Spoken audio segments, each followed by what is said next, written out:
So this is another one of the Ponysaurus beers that will be coming out in bottles very soon. This is by style a Belgian Dark Strong. Comes in at about 9.2%. It's got a nice maltiness to it. It does. It does. We call it our reserve. We're told that you're not allowed to use the word strong Oh yeah. in beer naming by the TTB. Cola. Yep. Okay. So we did a little bit of research and came up with that name. So it's the Ponysaurus Reserve.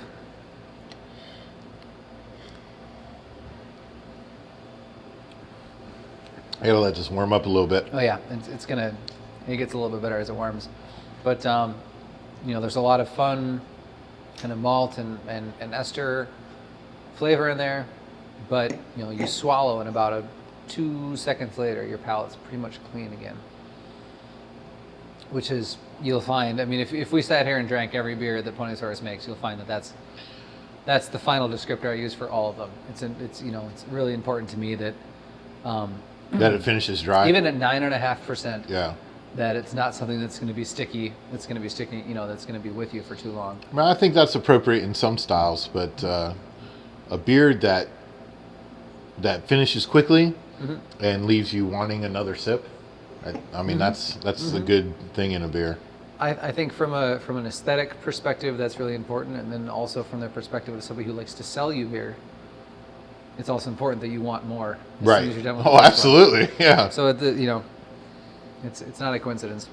Yeah, I mean, everybody wants to romanticize the craft beer brewing industry, and that's great. But it's still, comes down to it, we're trying to make money. Well, I mean, there's a lot of room between making money and making enough to keep your doors open. Yes. And there's a lot of room to be flexible in there. And I think if you look around, you'll find people on both ends of that. Well, you don't have to get rich overnight. I've been advised by many people in the food and beverage industry that if you just do your job right, you'll find a way to make a living at it. You make something that people want. Yeah. And the rest will come. So I don't. It's certainly. So with this beer, it's not something that we need to make a boatload of money off. But if I want to make it, somebody's got to buy it. So that's kind of. Well, this is good. I'd buy it all the time. It does. You're right. You get this nice fruity beginning, and then it becomes malty, and then it just kind of disappears. Yep. I think we make our own Belgian candy sugar. Okay. Back in the kitchen. So do you use citric acid and heat to invert the sugar? Nope. We do something totally opposite, actually. Okay. We cook. I guess it would be. We cook the sugar in an alkaline environment. Okay. The research that I've done talks about the difference between caramelization reactions and Maillard reactions. Right. And you're going to get caramel in an acidic environment. You're going to get Maillard in an alkaline environment. And the Maillard's going to give you more complicated flavors. More complicated flavors, and also more fermentable. Okay. Because every time you caramelize a sugar, that's not going to ferment. Right.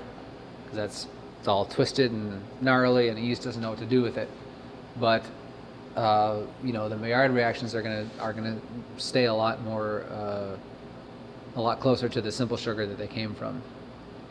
So I went through probably 10 different test batches on alkalinity levels and heat and time and all that before we came up with the recipe, and I think it's great. I think it's a lot of fun. It helps kind of bump up the esters and the alcohol sweetness in the beer without making it really any sweeter in the finish. I wouldn't call it sweet personally. Let me just double check this real quick.